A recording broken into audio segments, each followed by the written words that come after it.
man can have many titles: husband, father, architect, and a personal name such as John. In the same way, God has many appropriate titles: Almighty, Creator, and Lord. He also has a unique name, one not shared by any other God. That name is Jehovah. Does God have a name?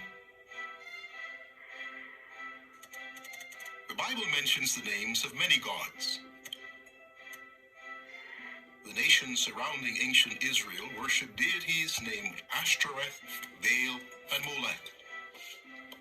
The first-century Christians lived among people who worshipped such deities as Artemis, Hermes, and Zeus, and the names of those gods are recorded in the Bible. The Bible acknowledges that there are many gods, but the name of one God appears in ancient manuscripts of the Bible far more times than the names of all the other gods combined. If you read modern Bibles, you will still find the names of the other gods. However, many Bibles have removed the name of the most frequently mentioned God. The name of that God appears some 7,000 times in the oldest versions of the Bible. Who is the God whose name has been removed from the Bible? The first part of the Bible, often called the Old Testament, was written in Hebrew and a related language, Aramaic. In Hebrew, God's name is represented by 4 letters. Hebrew is read from right to left. In English, those 4 letters are rendered by the consonants Y, H, W, H.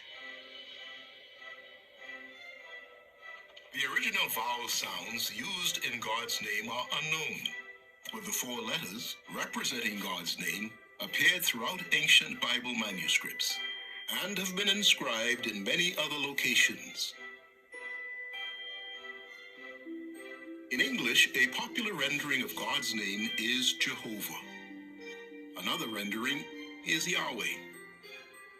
Some Bibles use one of these forms of God's name at Psalm 83, verse 18, and in several other places.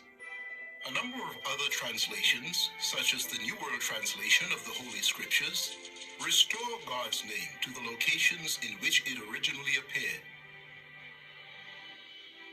Since God had his personal name included in the Bible some 7,000 times, he no doubt wants us to know and use that name. In the law God gave to Israel, he told Moses to write, "Listen, O Israel, Jehovah our God is one Jehovah."